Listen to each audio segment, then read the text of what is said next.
हे राधिका गोरी से बिरज की छोरी से मैया करा दे मेरो ब्याह।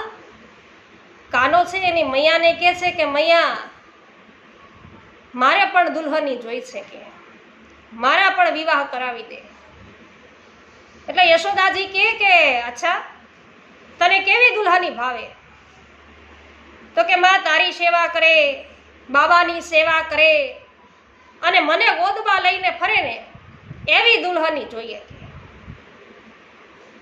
તો ગોદમાં લઈને ફરે એવી દુલ્હની સાચે જ હું પ્રભુને મળી છે। તો આવી સુંદર લીલા છે ને એ સાંભળવા માટે આપ પુષ્ટિ સત્સંગ ચેનલ સાથે જોડાવો અને સાથે મળી આપણે ભગવદ્ ગુણાનુવાદ કરીએ। પુરુષોત્તમ સહસ્ત્ર નામ સ્ત્રોત્ર શ્રીમદ ભાગવત સત્સંગ તો સાથે મળી અને ભગવદ્ ગુણાનુવાદ કરીએ। એમાં પ્રભુની આ બધી જ લીલાના આપણને દર્શન થાય, પ્રભુની આ લીલા છે એ સાંભળવા મળે। આજે સર્વને મારા જય શ્રી કૃષ્ણ। શ્રી કૃષ્ણ કનૈયા લાલ કી જય।